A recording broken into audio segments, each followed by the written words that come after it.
Welcome to the Lighthouse Financial Advisors Money Over 50 podcast with Dallas Davison and Michael Hogue.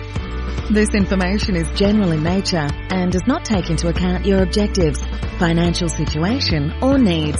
Therefore, you should consider whether the information is appropriate for you and your personal circumstances. If you require personal advice, please contact Lighthouse Financial Advisors. Here are your hosts, Dallas Davison and Michael Hogue.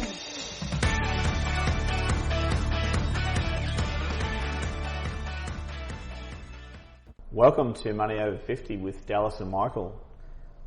Today, a listener question, Dallas, comes in from Andrew from the UK. Andrew from the UK, a long-time listener, first-time caller. He's actually messaged through and said, you often talk about having your first 1 to 2 years of living expenses in cash at retirement. When do you do that? Is that 1 year out, progressive over 5 years? Question mark. So what he's referring to there is, as we've sort of glossed over, and he makes a point here, we often say, leading up to retirement, you want to probably be, if not 100%, pretty much 100% of your retirement savings invested in companies. And then in retirement, we want to be predominantly invested in companies with a small amount potentially sitting in cash, so that in the event of a drop in company prices, we can draw our income out of a cash component. So we've sort of talked about, you might have 1 or 2 years worth of your living expenses in cash. So I think what he's talking about there is, when do you make that shift? Yeah, it's a good question, and certainly ideally is one of the words that I'd like to lead with, because I mean, when we've mentioned this before, we've always prefaced that with ideally. Yeah. So ideally, you would hold 1 to 2 years worth of income in cash, so that when there is market volatility, not if, when there is market volatility, and the value of your companies drops by 30%, or 40%, or whatever that is. We've seen that. Obviously, that's a hot topic because it's just happened not too long ago, in March of this year. You can then swing your income to the cash, and the cash hasn't dropped. It hasn't grown, but it hasn't dropped. So you can swing your income, your monthly income needs, at that point in time. Now, at the risk of labouring on this too much, it's ideally, and we'll talk about. So I actually have some clients. That's probably a separate podcast in and of itself. Is what is that ideal? You and I have argued for probably an hour and a half. I mean, the latest argument was an hour and a half. We went to have a 10-minute coffee and we had a debate for an hour and a half. And I think I won the argument, because after an hour and a half you went, mate, I've got work to do. I've got to go back. So there's a couple of things here. Obviously, in an ideal world, if we could sit every one of our clients' retirement savings in things that never went down. Well, that's probably a good example. On the extreme case, the rest of their lives, as we've said, you just wouldn't have any money invested in companies, in volatile assets, unless you needed to. If you wanted to draw $50,000 a year in retirement and you had $50 million, it genuinely doesn't matter what you do. So what we're talking about here when we say ideally is that this part isn't ideal as much as it's a necessity. So it's a necessity for most of our clients and most retirees to have the vast preponderance of their preponderance. That's a good one. Of their that just came to me.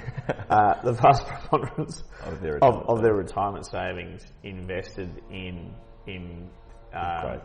growth assets, so things that will grow at a much higher rate than what the current term deposit and bond yields will grow at.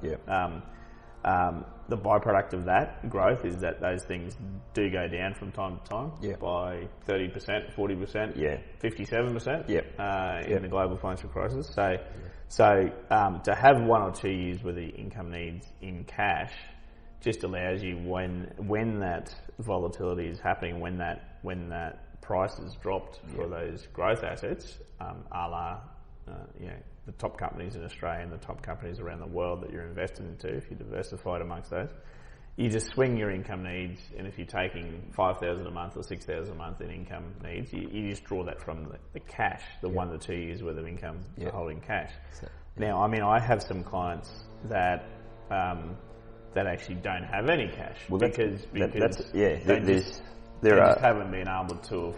When we've looked at their plan of attack, there's a term called cash drag, and imagine cash like a little bit of an anchor.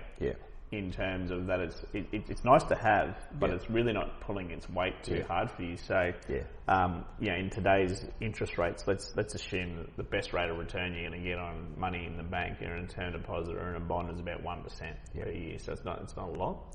So for a lot of people, they actually haven't been able to afford to hold any cash in their situation. Now, part of that. And that's a limited number of people, a number of clients. But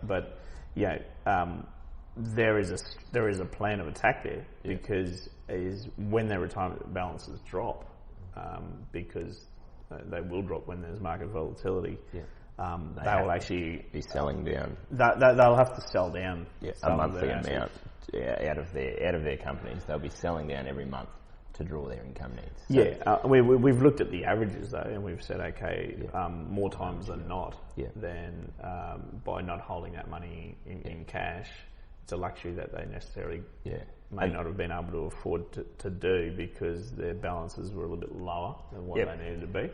So, and we also know that when their retirement savings drop, because they qualify. The people that I'm thinking of, they do qualify for a part age pension. That part age pension will actually increase. Because the balance. And I feel like you've touched on about 3 different topics there that would be in and of themselves their own podcast. So and I've actually got notes for each of these individually. But so I think what we're talking about here is there's sort of 2 parts to this decision really, which is how much cash should you be holding in retirement? And as we keep talking about, we've touched on, and something that we gloss over, is we're talking about generally years worth of living expenses, which isn't how our industry defines it. Normally there's discussions about percentages of allocations, and the way that we think of it is to go, if you're in round figures, if you've got $1 million and you're retiring today, you can either, and you're drawing $50,000 a year, you can either have, of that $1 million, you can have the whole lot invested and have no cash. And as you said, the downside there is that if you have volatility, if you have a drop in those prices, every month you are going to have to take out money out of your super and your pension account to fund your income needs. Or you could have 1 year's worth of living expenses. So you could have $50,000 in cash and have the $950,000 invested within there. And that is then the trade-off. You can basically have no cash, or you can have a year's worth of cash, or you can have up to 5 years worth of cash, depending on your situation. And this is the first part of this, and it ties into how you then do that, is that there's no right or wrong answer here. There's no. This is something that is very much individual. Like you said, I've got clients who have got absolutely no money in cash, and they are just they're basically retiring, going, we need to work this as hard as possible, and if company prices drop, we'll either reduce their income slightly, or we will just keep taking out that monthly amount, and sort of if that means that it chews in our balance a bit, then so be it. And then on the other extreme, I've got people who have got 4 or 5 years worth of their living expenses sitting in cash, and we've had the discussion about that cash drag of having that much money invested in cash. It means that your long-term return is going to be lower, and that's just a fact. But for those people, they've made the decision that they'd rather have that the peace of mind, or whatever it is, they worked out that they feel as though they want 4 years in front of them where, if they retired today and the market dropped by 30 or 40% and it took 4 years to recover, they can just draw out of the cash component for that whole 4 years. And so that's the first part of it, is the decision that you're making there. And there are things that tie into that, as you just touched on, which is, are you able to access Centrelink age pension, or would you be able to in the event of a downturn? How much income do you need each month, and is that variable? Can you dial that down? how long do you think you're likely to live for? What are your options down the track? Yes. There's a lot of different things in that decision of how much cash do I need in retirement? And like I say, the big one there is no easy answer. So if someone's 10 years out from retirement, most of our discussions are very similar around, you've got 10 years, you just need to work this hard as possible. Your investment strategy is going to be very similar, whereas this is an area I think where as we get close to retirement with our clients, having worked with them for 5 years, 10 years in some case, you know more about what's important to them, what's going to impact them, what do they need to be able to sleep at night, what do they need to have peace of mind, and it's really about reverse engineering that and going, what's the best thing for you finally that is going to allow you to still sleep at night and achieve all your goals at the same time? So, look, it's a good point. Like you said, 10 years out, because I have had the question from people, should we be building up any money in cash right now? And 10 years out, I say to them, look, of all the important things that we need to do right now, this isn't one of them. Yep. So what we need to do is we need to get $50,000 a year for between the two of you into superannuation, possibly more. Look, that by its own nature is a way to smooth out that volatility, because if you're putting such a large amount into your super fund, usually on a fortnightly basis as well, because that's when you get paid, you're buying in at all different prices. So what I mean by that is that if you've continued this strategy... So dollar cost averaging exists, but reverse dollar cost averaging doesn't exist. This is the argument we've had for an hour and a half. We won't even get into that. No, but you're dead right, and that's kind of how... So there's other stuff that you need to be worried about. I mean, what I've said to those people is you start to have the discussion with people roughly about 2 years before they're due to retire to say, okay, well, sometime in the next 2 years, we need to, let's refresh on this. There's a strategy that we use where we slice off some of your superannuation effectively, put it into a reserve bank account. Of course, the job of that is not to make a big return. No. It's to be there to give you 1 year, half a year, 2 years, whatever that is. So you start. To do that too early leads to an opportunity cost because you don't get a return on that money. So I guess the whole thing of having this is born out of the fact that the day that you retire, I'm not going to say that your money goes to work. It goes to work for you, although you might as well. You say it every other time. But there is a variable that's taken away, which is the income that comes in every fortnight from you getting up and going to work. So that's taken away from you. And you do then have to start to draw an income at that point in time. So it's just a way to actually to build a contingency for that market volatility. And it's funny because I think we're about 12 minutes into this podcast before we actually started to answer the question that Andrew originally asked. But to me, the main, before I even answer the question, the main point I think here is that the two parts to this, which are how much cash do you individually need in retirement? That's a personal decision, and that's something that we obviously think that there's value in speaking to an advisor or having some third party to help you make that decision. That's an important decision. That I think that is much more important than how to actually make that happen. So, to me, the whole thing of how we get that money into cash, and whether that's over the last 4 years, 2 years, 1 year, the most important thing is to have a plan around that, and to have a way that's going to happen in advance of those years leading up to retirement. That is to me more important than there is no right or wrong answer of whether you should do it 2 years out or 4 years out or anything like that.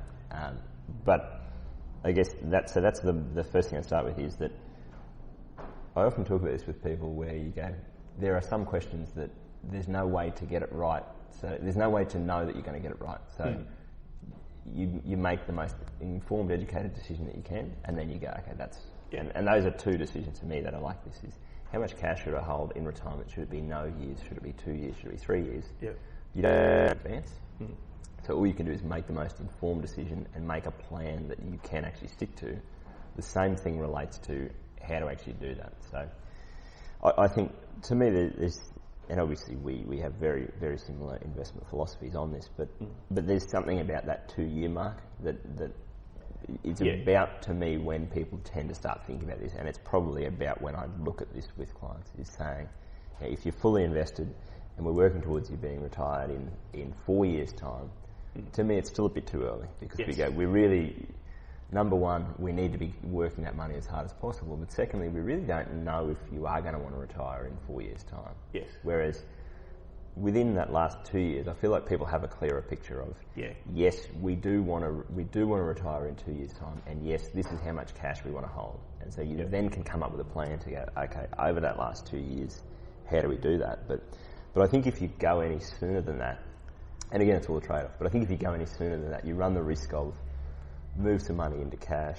and then go, actually, the retirement date just keeps getting pushed out and pushed out, and so you've held money in cash that could have been invested for the last 5, 6, 7 years. That's right. So, and that's actually, I think, probably the easiest way to explain some of these different options is the case studies of. So that's happened to me with. I've got a client. G'day, John, if you're listening. But he enjoys his work, really likes working, and so leading up to retirement, we'd sort of spoken about he might want to cut back or retire in a couple of years' time. And we started to move. I think we moved 5% of his superannuation into cash, and then it was always going to be, well, next year we'll move another 5%. So the plan was a couple of years out from retirement, we'll move 5% into cash now, and then a year out from retirement, we'll move another 5% into cash, and we'll end up with 10% in cash. And then when you retire, that's what you're going to hold. So it was going to be sort of a couple of years worth of income needs. But and 10% generally, because we're aiming to get most people to the $1.6 million mark before they retire, and they're drawing $80,000. 10% of that is a nice around $160,000, and they draw about $80,000 a year in income. So that's about 2 years worth of income. So it's a nice. I mean, 10% is a rule of thumb. Is generally around the 2 years worth of income. That's a good needs. point. Yeah, sorry, I should have explained that. Is that I wasn't saying let's move 5% into cash, because that's the percentage that I think of. He was going to be drawing 5% per year. So 5% equated to 1 year's worth of income. But then what actually happened was, the 2 years that we moved 5% into cash, and then the next year it was, well, no, I think I'll work for another couple of years. And then the next year it was, well, I think I'll work for another couple of years. And then eventually I went, mate, we might as well just move this money back in and invest it, because it doesn't seem. So two things, that he's probably always going to work to some capacity. He just really enjoys it, and that's again a topic for a whole other conversation. But what we sort of said there is that it doesn't matter if he's in a position where, if he walks in the door tomorrow and says, "Hey, I'm over this. I just want to retire." It doesn't matter that he's 100% invested right now. It's not. That's not going to be the thing that wipes him out. No, it's not. No, definitely not. And look, like everything, it can evolve as well. Yeah. So this year is a great example for that. As it turns out, we didn't have anyone that we were due to move money into to cash because they were exactly 2 years out from their retirement date. Yeah. However, if that were to happen, so if we were due to say, okay, we're going to move some 5% of someone's growth assets, or 10% of their growth assets to cash, and that occurred right, in March of this year. Having that 2 year window out from the planned retirement date gives you some leeway there, because we would have said let's not do that right now. Not that we knew that it was the bottom of the market or anything like that. However, a rule of thumb is that if there's been a month where the market's fallen away, the most it's ever fallen away in a short-term period of time, better times are probably coming. So you probably wouldn't do it at that point. You've got 2 years. So no one's saying it won't get worse over the next 2 years. And it's not as if that the day that you retire, you have to have 2 years worth of your income requirements at that point in time. You might have only exceeded your fund by 1 year's worth of income requirements at that point in time. So it's actually just there's no exact timing of this to say this is the ideal time to do it. To do that. It works better via, I guess, rule of thumbs. You get to know. I tend to get to know my clients rules of thumb by virtue of the fact that when they come to see me the first time, how much they've actually got in their bank accounts. That's exactly what I was going to say. Yeah, it's interesting because I've got to give another example. I've got clients who are a couple who are about to retire. One of them actually has retired, and the other one is still working now, and that's kind of the phase, the next phase we're moving to. And as you said, when they came to see me, they had $50,000 cash in the bank, and so that's always something that you go, I know that they're comfortable with that amount of cash, and this is separate to the year's worth of how many and all the rest of it. There's just something about that sleep at night factor, is that even if I thought that they would be better served having that money invested, I would always be saying to them, make sure that you've got that, because I know that that's what you need to feel comfortable. And so that can be a moving target around. I know roughly what they need to feel comfortable, and I know that leading up to retirement, if they've got that bit of a buffer, they're going to feel better about that. It almost doesn't matter then of the rest of their retirement savings. How much have I got?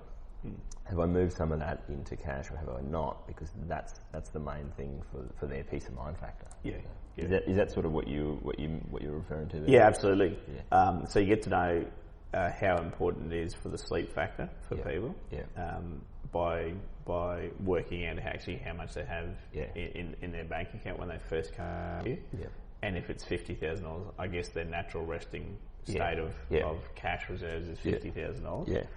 Now, once they've retired, you would generally say, if that's your natural resting state of cash reserves when you are working, that would generally go up. Yep. You want $100,000. Yeah, you might in cash. That's exactly right. Yeah. It is, and again, it's different for everyone, because built into all this,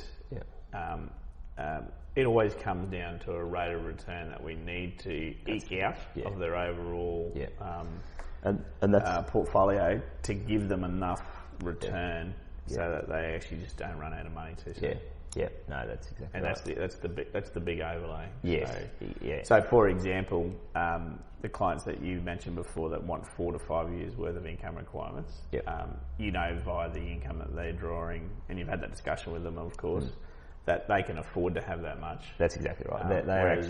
They're slightly in front of, we talk about you need about 20 times your first year's income. So in that example of if you want $50,000 a year, you need about $1 million. If you want $80,000 a year, you need about 1.6. They actually have slightly more in retirement savings than what they sort of need based on those figures. So that's kind of where they can afford to do that. They can afford to have 4 years worth of that income. Whereas, in that case of someone who had $1 million and they were wanting to draw $50,000 a year, if they said, I want $250 of my retirement savings in cash, I'd be very hesitant to go ahead with that, because I just don't think that they're working enough of that money as hard as they need. That's right. I mean, we have a nice simple spreadsheet, and that simple spreadsheet, I think we were talking about this in one of the last podcasts, where it's actually got 40 lines in it, because it's 40 rows, I should say. Yeah. Because it's the last 10 years of someone's working life, which is 10 of those rows, and then it's 30 years deep into their retirement, which is the other 30. Yeah. Now, we can manipulate one cell in that, which is the rate of return, and show people how far that's going to last as best we can. It's the best flight plan that we have at that point in time. Yep. Every single flight plan, pilots tell me, generally changes at some stage. Yeah. But you would never you would never start a flight without a flight plan. Yeah. So it's a flight plan in terms of having the best available information and data at that point in time. Now, for example, someone says, I want 5 years worth of my income retirements in cash. Yeah. That's quite easy then to work out an overall rate of return, plug that in, and that might show them actually running out of money prematurely at that stage. So, I mean, the discussion with them in the room then is, okay, this is going to leave things, and everything that we know, a lot of this is ingrained in us. We know retirement plans, and we know clients, and we know this and that, and we know that there's going to be expenses that crop up that you haven't budgeted for. That happens with 100% of retired clients. Stuff that you just haven't budgeted for that's going to come up. So we know you're going to have to draw a little bit extra, by and large. This just isn't going to work. You're going to run out of money too soon. So then that's when the trade-off discussion starts to happen at that point in time. And then, it might come back to okay, well, we'd be happy then with 3 years instead of 5 years. We'll be happy with 2 years. So once people have made that decision and they have that plan of attack in place, even though they initially wanted 5 years, we've traded that off to 3 years or 2 years. They're happy with that because they actually know what's going to happen. And when volatility. That's a really good example. If you think about that visual of 40 rows of a spreadsheet, the decision around how much cash to hold in retirement, that decision impacts the last 30 years of your retirement. The decision then about, if you think of the visual of rows 8, 9 and 10 as to when do you move that 3 years worth of money into cash, you can see that only really impacts those 3 years. So it's not going to be the deal breaker. It's a very small part of that overall. So now that I've just canned the whole premise of Andrew's question, sorry mate. I think that the main thing with this is that I think it ties back to exactly what we just talked about with the decision around how much cash to hold. Is the best way to move that money into cash is the way that you're going to stick to. And so, in simple terms, if you only listen, if you wanted to skip directly to minute 25 of this podcast, as a rule of thumb, what we'd probably say is 2 years out from retirement, you would start to move. You might move. If you wanted 3 years, for example, you might move 2 years out from retirement. You might move 1 year's worth of your living expenses into cash, and then a year out from retirement, you might move another year, so that at that point in time you're holding 2 years worth, and then at retirement you move another year across into cash. And that's a very simple, easy way to just. What you really want to do is set that as a way to go. If everything else cruises along and my retirement date doesn't change and nothing big happens in investment markets, that's what I'm going to do. And that way you just go, you don't have to think about it. What we really want to try and avoid here is having people watching the markets and going, well, I wanted to move a bit of money into cash. Should I have done it before coronavirus hit, or should I do it now, or should I do it? And so we'll often line this up with, in a completely arbitrary way, our reviews with our clients. We go, in November, you plan to retire in 2 years' time, in December. In our November review, we are going to pull. We're now going to, in this November review, pull 5% into cash if it lines up with 1 year worth of living expenses. Next November review, we're going to do the same thing. There's nothing magic about that. We're not saying that the market's going to be higher there. It's just we don't have to think about it until November next year. Look, mental anguish is a big thing for people. And if you had to put a monetary value on that mental anguish, there is a monetary value on that, I believe, because you shouldn't be worrying about things like that. That's a great way to not worry about things like that. I mean, the chances that we would certainly lower the risk of moving that money to cash if you do it over 3 runs, 2 years out, 1 year out, and at retirement, 5% each time in this situation. The odds of you that coinciding with a market downturn at the very bottom of that market downturn are much lower by doing that over a staggered process like that. And you can rule out the mental anguish. I'm just going to do that at this point in time. And that's, I guess, the other part of it is that if someone said, in some cases, the recommendation might be we're going to stay 100% invested, and then at retirement, when you tell me you do want to retire and that you want to switch that on, we're just going to move. We're going to move 3 years worth of your income needs into cash. That may actually be, for some people, a simpler way to do it. Just don't think about it. The day you want to retire, we'll do it, and we'll do it all in one hit at retirement. And if investment markets are down slightly, then so be it. And if they're up slightly, then so be it. I think. There's no way to get. Look, there's no way to get this exactly right. No. It's just coming up with a logical plan and sticking to the plan.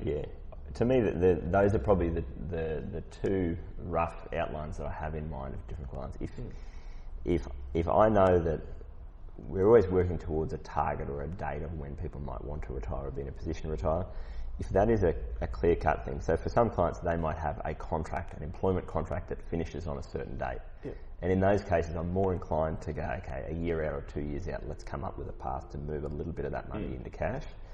But what you tend to have more and more, and we're seeing this more with our clients who are retiring now, is that it's really a concept where they go, I think in a couple of years' time I might want to maybe retire full-time, but I might keep working for longer, or I might just cut back to part-time work, or I might do something else entirely. So with those types of clients, I'm more inclined now, more than ever, to just go, let's just stay invested, because if you planned on retiring in March of this year and your company prices had dropped by 37%, you're probably not going to go and hand in your resignation anyway. No. So you're just not going to retire until that's true. Until the back of that recession has sort of been broken. Yeah. And so there's really no point having that money in cash then until you've rebounded out and you are ready to retire. Yeah, that's anyway. true. So, and then I guess there's the two parts to it there.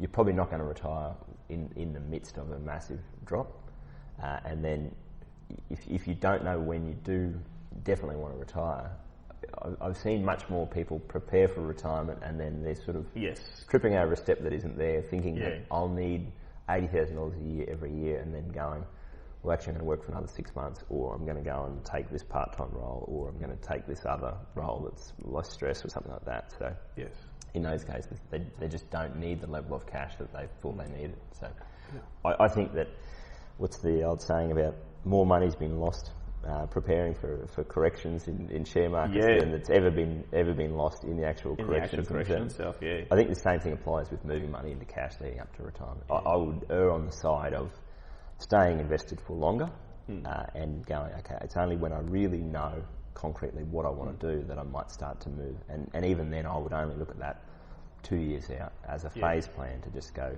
make a decision 2 years out and stick to that, and go from there. Anything you'd add, Dallas? No, I think that's good place to wrap up. Good place. Thanks for Andrew. Thanks for the question, Andrew. For submitting your listener question. Podcast at mo50.com.au is how to submit your listener questions, and we'd certainly encourage listeners to submit questions or topics if they want us to talk. I guess a question will become a topic because. But if you say that's kind of what I mean, if you don't have a specific question, if you say, could you just talk about this topic? I feel like we should probably do two parts of the podcast where if someone asks a question like Andrew has, we could go, here's the 30-minute version where with us debating it back and forwards and then he'd go, no, I just wanted the 2-minute answer. Just cut out the bit where you actually answered my question. So either way, if you've got questions or topics, podcast at mo50.com.au. Thanks for listening. Thank you for listening to the Money Over 50 podcast with Lighthouse Financial Advisors. We look forward to catching up again soon.